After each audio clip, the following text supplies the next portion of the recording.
Per the Constitution, we have religious freedom. And that was a big thing in 1978 with the Religious Freedom Act that was supposed to guarantee our access to sacred sites and freedom of religion because we were so oppressed. And so there was this act in Congress that guaranteed we'd have religious freedom. While today, dealing with these uranium mines, we don't have religious freedom. We don't have a right to clean water. We don't have a right to some of these sacred sites, not just for men, but for children, for babies, for women, for elders to be there and be exposed to radiation and all these byproducts of uranium.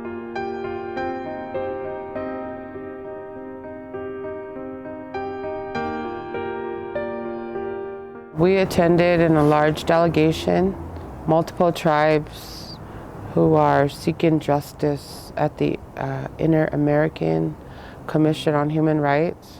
We feel like we have been suffering and experiencing human rights violations regarding uranium mining in our Indigenous communities. Like all across South Dakota, they're impacted one way or another just because those aquifers are what's being mined. That in-situ leach or the acid leach is what the problem is. Seems like it's a never-ending battle in itself, especially with Wyoming and dealing with how many ISLs and over there, underground. So that's what we're dealing with is underground aquifer mining. So it's like we haven't even talked about cleanup for that, and it's like how are we going to clean an aquifer up? What are we, and if it's so contaminated like the acid leach mine, the Ross mine up by Devil's Tower, what we call Devil's Tower now, or Matopaha, that area, what are we going to do? Seal off that whole aquifer, because it's fermenting acid?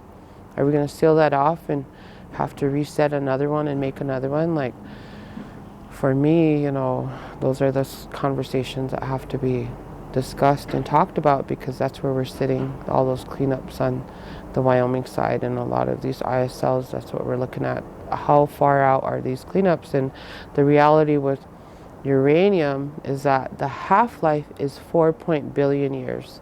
Like, that's crazy, like an aquifer is going to be radiating for 4 billion years. That's scary, So when you go on the EPA's website, it talks about uranium, somewhat, but it's never addressing the actual in-situ leach and how that's an aquifer mine.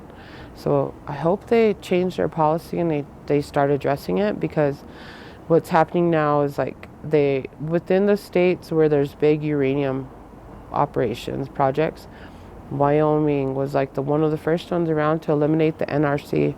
So all that NRC regulation, now the permits go through the state. So here we are dealing with different state governments versus a whole oversight, federal oversight. So the NRC kind of just removed themselves from that situation. So that's an issue in itself, and how fast they will permit an in-situ leach. And these are big aquifers. These aquifers pump out all the water to all the major rivers. That's no... You don't need a science degree for that, You don't need a hydrology degree for that to know that all these waters that are upstream or, it comes out of the ground or it runs off from the mountains. The natural flow of water, you don't need a degree for. That's pretty common sense knowledge. So for that fact, the state of Virginia banned uranium mining, And here we're dealing with states where they're just fast tracking that. Like overnight, you can get your permit to go mine the shit out of an aquifer, mine the heck out of aquifer, and your minimal cleanup bar, all that is all minimal. And so if they eliminate federal oversight, that's an issue. That's a huge issue, because a lot of these states have so many relaxed laws on, hard rock mining, air quality, they don't take into consideration. And I brought this up, and I want them to consider this for their policies. And this is a fact. None of them sit in those sweat lodges, for hours on end with that same dirty water, same toxic water. None of them sit in there, but yet they get to decide on that. That should be a constitutional violation on religious freedom. We have such a high rate of cirrhosis, and they're always saying we're like bad Indians and we're just drunks and, like this lack of care for humanity, for our people. But in reality, they're really suffering from uranium contamination. No doubt. That's why they have high levels of cirrhosis and high levels of diabetes, heart, all these organ issues, livers, kidneys, everything, even the lungs. And I wish they would look at that, instead of saying, oh, it's natural occurring uranium. Like, I don't think so, So we lack those radionuclide testing that would prove our contamination. And there's been different instances where the uranium was so high on the reservation, they had to shut wells down. That was their answer. And it was like, well, why didn't you test it and see where it's coming from? There's a lot of, cultural relevance to this. And I think when we go back to ceremony, that's where that's going to come out of, that guidance, from our Indigenous people on what direction we should take this into.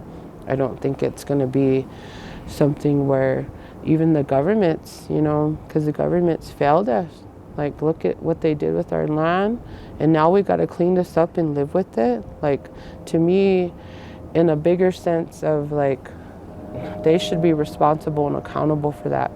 And once you see that you did that and made this big mess, you should be quiet and sit down now. You should stop talking. Your white privilege should go off now. Your male privilege should go off now. There should be a law for that. Then maybe we can actually have those real conversations that need to be had. Because that's what we hear. That's what we hear all the time, And it's like, can that voice go off now, Can you stop adding to this? Like, you done ruined all this. Like, be accountable, be responsible, And it's like, how are we going to clean this up and how are we going to live with this destruction? It's really toxic now.